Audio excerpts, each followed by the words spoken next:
So here we have game 2 of the final round of Swiss, again against Dave H. Myself playing once more Jinteki, Personal Evolution, and Dave playing Andromeda. So I think neither one of us was mulliganing at this point, so we go straight on into it.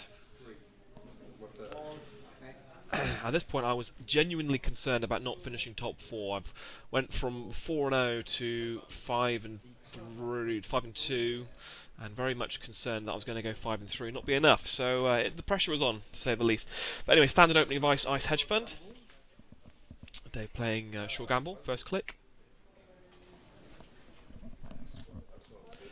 Certainly the pressure is on. If I can score the win here, I can virtually guarantee top 4. Desperado, second click. Again, always approach a game with a competitive game with Dave in a sort of semi-mind dungeon. Probably not the best way to approach a game. And double Dirty Laundry Archives.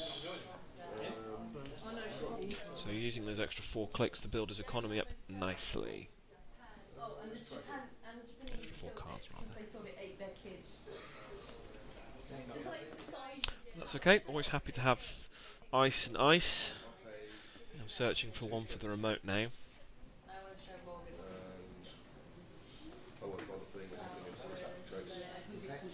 Get a good pond there. Another hedge fund and another hedge. All 3 hedge funds. Marvellous. So economy is good, very strong. However, obviously with Dave playing criminal, I'm making myself increasingly vulnerable to account siphons. So I'm not sure what piece of ice I actually placed here in HQ, but it needed to be halfway sensible, because account siphon would do some significant damage to me, even with the triple hedge fund.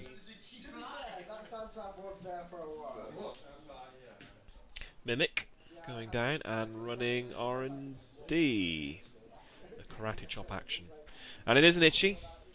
Always my favourite piece of ice to put on R&D. Mimic isn't going to touch it. He clicks through the first 2 subroutines, the 2 Trash 1 programs, and leaves the last one available, as I recall. He does have I think 1 click left. So he put down the Mimic, ran... No, sorry, he doesn't. So those are all his clicks used if he breaks through the 2 subroutines with clicks, which he did. I think at this stage I'm actually holding my singleton copy of Scorched Earth in hand, and I'm giving some serious consideration to whether I can get the kill. I don't think at this point... I'm not sure if I did have the Scorched or not, or whether I was trying to bluff out the Scorched, but either way I had a stronger economy. Was looking to force him to invest some money into it. So I bid 6, which he matches with 5, obviously giving Andromeda has the 1 link. And he has a look at the top card. Oh, no he doesn't want to access, I think for fear of snare. Same message arrived 4 times. So economically I'm in a strong position here. R&D, he can't really break through without it hurting his economy or using all his clicks. Well, he seals up it nicely. So we're going to hedge fund. Sorry, not hedge fund, celebrity gift. First 2 clicks. So no, there wasn't a Scorched Earth in there. I do remember pulling it relatively early on though. But regardless, it's not particularly a hand he's going to be wanting to run on, especially. There is an agenda in there, I think it's a Gillihan's. But rolling in the cash again. First click draw today.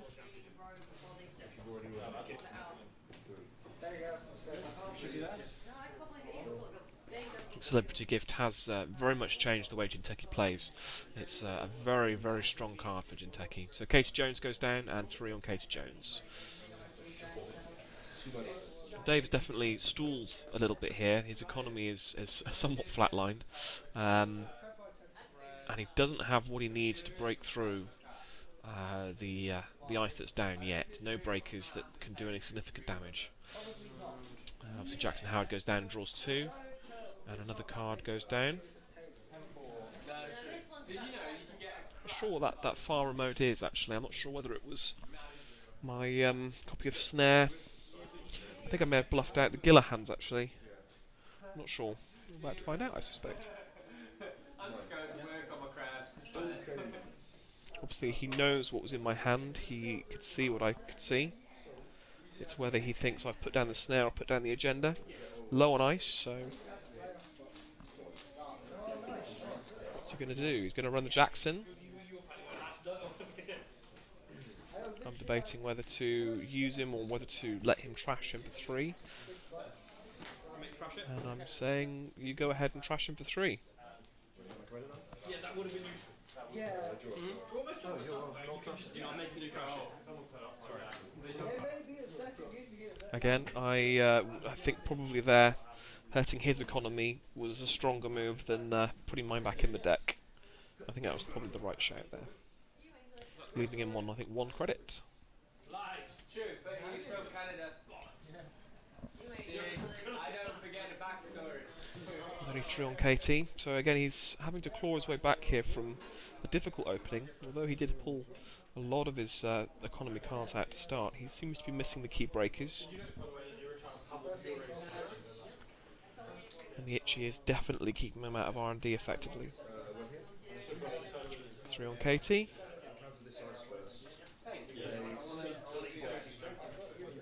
Will he run the outside remote? That is the question, and it's always a difficult thing, especially when you're already behind, or feeling like you're behind on an economic basis. The last thing you want to do is take a snare in the face. Discards the R&D interface. Let's see what it was. An advance. Oh, sorry, no, take it back. Looks like a melange to me, which I then use. So all the money. Economy is incredibly set. I think I was debating putting out the agenda. I probably should have in retrospect, but I was expecting him to run there. Which he will obviously do now with the Dirty Laundry. I think it's Dirty Laundry. The trash is the melange. It's fine. Always happy to get 6 credits worth out of it. That was close.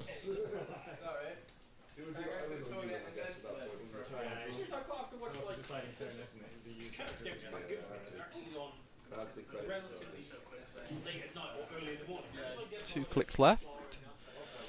Again, not really seeing his key breakers. And low on funds. So the Deus Ex. Again, worried about the net damage potentially. Something he can bring out and defend with effectively, and another 3 on Katie. So we've got install. Building a strong remote. Certainly nothing is going to be able to break immediately. Not with the cash I've got in the bank. And I suspect he realises it. I'm pretty sure that was the Giller hands he had seen earlier. First click draw.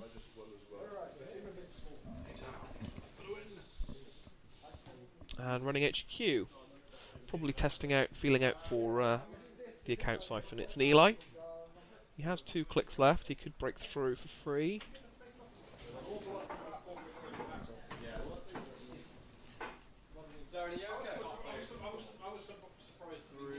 I'm pretty sure he's just going to bounce off and take put 3 on Katie.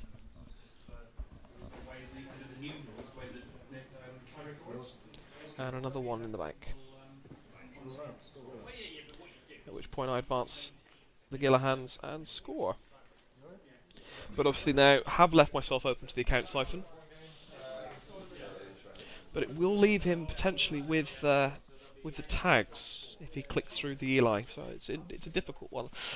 Discarding the Yogg with the net damage from the scored agenda. Eli it's a difficult piece of ice to play against HQ. Again, you can get through with the account siphon, but it does potentially do the tag, and certainly when you have 9, 12 on Katie, it's the last thing you want to do. So the first thing Dave is doing is clearing Katie. First click, I think second click. First click was draw, I suspect. So we've got the money, but still without those key breakers. When we first started doing tournaments, we were like, right, do it. And it was like, yeah, I understand shit, but no, you know, just tell And Mimic not doing a great deal for him.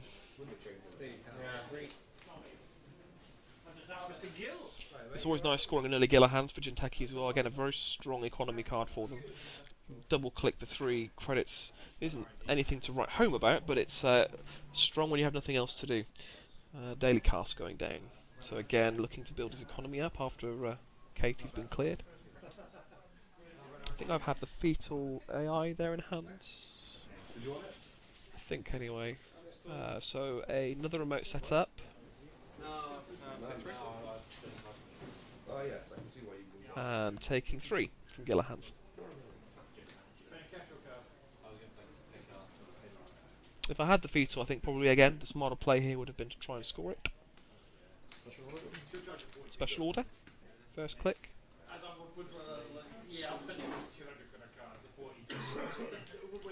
And here comes the Corroder. Second click.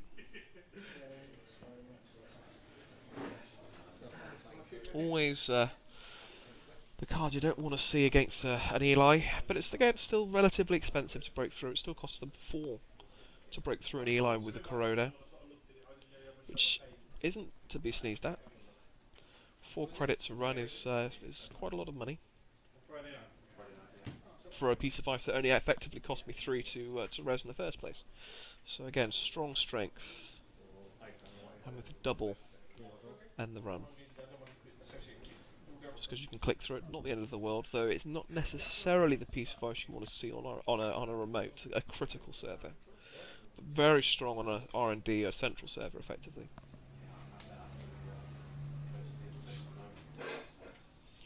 So suddenly, nowhere is sacred. Still doesn't have the code gate breaker. I do have a few code gates in this deck. So install, and I think I've set up another remote there as well. So I have 3 remotes down. Unfortunately, the camera is just a little bit off screen. This is a shame. As I remember, I installed a snare in the iced remote, and another snare to the far left, and the middle card was possibly an agenda. I suspect we're about to find out.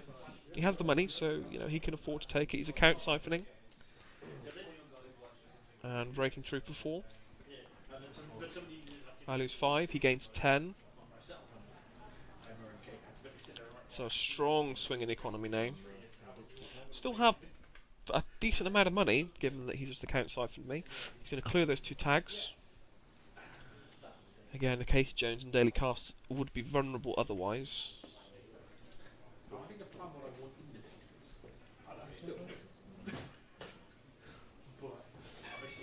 And deciding whether he wants to run for his last click. He's going to put 3 on KT, and yeah, I think we just decided he'd forgotten to take 2 off daily casts, which he took. So mandatory draw. And the far remote that was completely undefended was another Gillahan's. So I advance that and score it. Again, not particularly fantastic in multiples, but it's another agenda point, and I might as well score what I can at this stage. But it's always a nice play, leaving an agenda absolutely wide open, and everyone's suspecting that it's a Jackson Howard or a snare. Sometimes you can hide things in plain sight, though I would never do it on match point.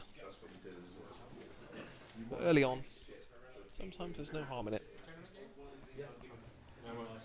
It's fine. You can laugh. I don't really mind. As long as this guy doesn't. No, I was just going to talk a little bit of trash. I'm going to do that. Yeah, absolutely. Talk trash, go for it. I don't mind. Do you mind? Yeah. He's a very thoughtful player, given consideration of how he's going to plan out his next 2 clicks. So he's looking to trash a program. Oh, I think, sorry, I tell a lie, I'm pretty sure he triggered a snare. Yes, so the far remote there was a snare, which he ran into, and he was debating whether to use his Deus Ex to avoid the net damage, which he did. But he still obviously had to take the tag, which he cleared. 1 click left. Not going to res. And have another snare. Marvellous. Fortunately, don't have the money to trigger it. I only had the money to trigger 1. But regardless, it made him have to go through the server. And again, it was a nice play. He's made me soak up the cash. Spend the cash on the snare, hoping to get through on my remote. So I'm Gillahands for 3. And then last click, another remote. this instead. Daily cast money comes off, so that's the end of daily casts. Makes sense. And he's going to run the remote. First click. And I think I'm telling him I'm not going to res any of the ice. Edge of World. Oh, traps galore, which I triggered for 3, giving him 2 brain damage. It's always not what you want to see in a remote server with more than 1 piece of ice. 2 brain damage against Jinteki makes Snare into Neural EMP an incredibly strong play. It means he has to be especially cautious, especially given the fact that he has now lost his Deus Ex, which I'm fairly certain was a singleton. Runs on the remote, which I think is a Jackson Howard. Yep. Which I then use to put back the snares and the Edge of World, I believe. I'm giving it some thought anyway. Well, again, I want to try and protect R&D, and he had the money. At that point, he would have trashed Jackson happily. I would much rather put the snares back in the deck. They've done their duty. Let's see if they can do it again. And again, the strength of Jackson Howard there. It doesn't have to necessarily just be for protecting agendas. It can just as easily be for shuffling your threats back into the deck, especially a threat like Snare. And now that Snare is so much more of a threat, with 2 brain damage on the board, it means he has to play a very, very careful game. I do love Edge of World. I think it's an incredibly strong card. It doesn't have to be advanced, so it's not that expensive. Not really in practice. And again, all you have to have is a stack of unresed ice. Very, very good. There's usually a 2 of in most of, if not all, my Jinteki decks and Jinteki builds. Love my big remote server. So Data Sucker comes down, looking to get as much value out of his runs as possible. Obviously, Archive's still wide open, and which he's going to do. He's going to run against my Archives to get some Data Sucker counters and the credits from Desperado. And I believe you drew for the last click. So it's not really seeing the agendas I need, and obviously my economy is low now at this point. I've Gillahands for 3. Just looking to try and get over the economy hump. Still doesn't have a code gate breaker down. I can hide behind an Enigma quite successfully. Chums will be especially dangerous for him, and I think I've taken all 4 credits that turn. He's running on R&D, so he's lowering the value of the ice, so he can break through with Mimic, the strength of the ice. Runs, scores, yeah, Nisei, so 2 points all. A little bit unfortunate, to say the least. I think I was chasing an agenda for a fair amount there, but never mind. Plasticrete comes down, so now my singleton of Scorched is a lot less effective, which was, I think, what I was hoping to go for here. Mandatory draw.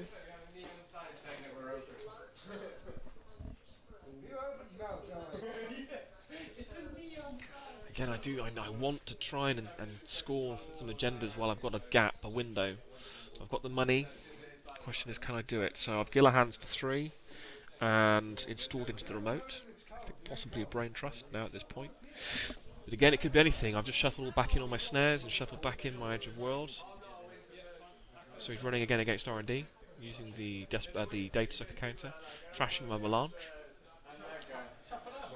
So R&D is vulnerable, there's no denying it. R&D is very vulnerable now. The Data Sucker makes all the difference against the Ichi.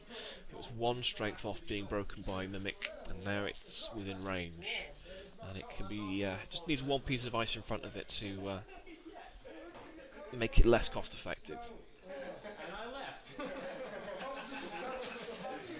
And he's going to go again. Second click. Which he scores. Yeah, never mind. So another that's a Brain Trust. Just been a little bit unfortunate here with his R&D runs, but c'est la vie. 4 points to 2.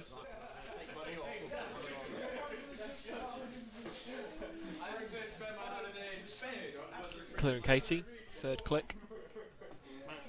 Oh, I think that's fourth click, sorry. So he's drawing, I'm drawing mandatory, and let's see if it was an agenda in play. Oh, I've already done 3 actions. See, I prefer to go on holiday where... Nope, misfired trap. So I am now installing advanced advance. If you see somebody without a top on, it's not like, oh, I'm getting Running R&D again. R&D lock is definitely an issue. Ah! Unbelievable! Fetal AI, he has to pay 2, and I trash all 3 of his cards. Ugh, absolute heartbreak. 3 R&D runs, 3 agendas in succession. What are the chances? So he draws back up again, to try and ensure he's outside of nearly MP range. Install a piece of ice. I'm fairly certain that that is an agenda in the remote. I don't think it was a misfired June bug, but I realise at this stage that he's on match point, and I have to endeavour to try and protect R&D. He can break through with impunity. He's literally like that. And then all he has to do is top deck one more agenda and he's won. So the first thing he's going to do is run against R&D. It's Chum, which does enough. That's the important thing. It's not wasn't the most ideal solution, but it increases the strength of the Itchy back up beyond mimic range effectively. He can use three data sucker counters to break through. Obviously he's going to bounce off that, but because daily cast building his economy back up.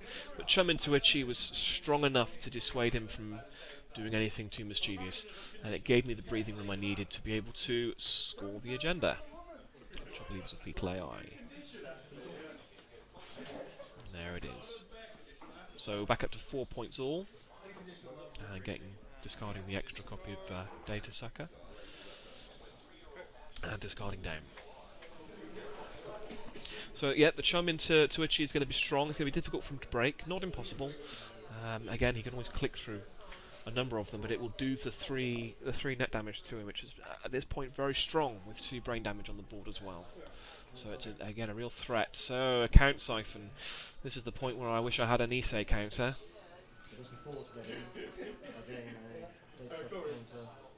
So he breaks through. I lose 5. He gains 10. And 2 tags, which he clears. I draw. Keep me poor. My remote now is vulnerable. I don't have the cash to res the ice that I need, but at least R&D is relatively secure. So I Gila hands for 3, bring my money back up to the required level. Always want to leave enough money in there to trigger snares, which are now back in the deck. The account siphons are definitely hurting, so using the turn for just for money. 2 off daily casts. Draw, first click.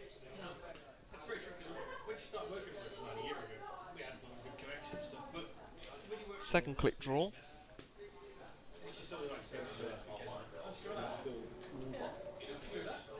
Third click, another daily casts. The end game economy is going very well for him. After some initial struggles, he now has a very decent economic engine. Runs on archives, third click. He sees the discarded Neurali MP and Snare and the Celebrity Gift. Wants to have a quick look see. I think wants to see how many snares are left.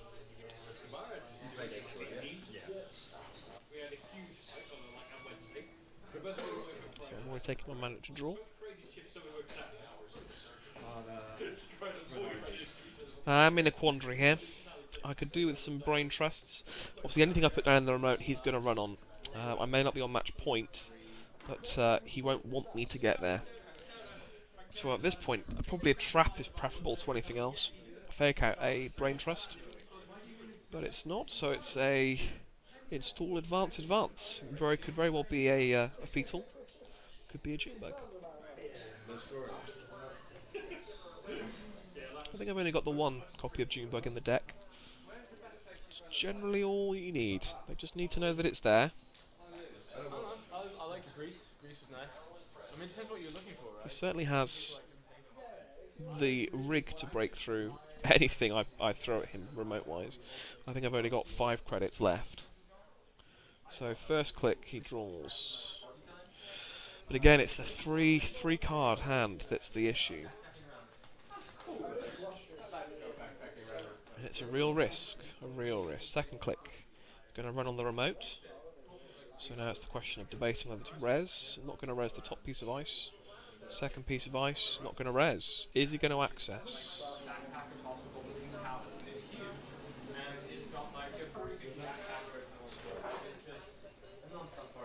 And again, it's a question of if it's the Junebug. He does have enough cards in hand. He has 4 cards in hand. It's not. It's a fetal. And I was trying a bluff there. I'm not going to lie. It was a bluff that didn't quite work. I was hoping to bluff out the the Junebug, but it didn't quite pan out. I think I couldn't have rezzed the ice anyway, particularly and kept him out. But I thought it was worth a try to project confidence and say, no, it's a Junebug, you're not going to run here, and hoping he would jack out. Alas, these things don't always work out, but it was definitely worth a pop. By the end, he had a stranglehold on my economy. So a good game. We move into the top 4 now.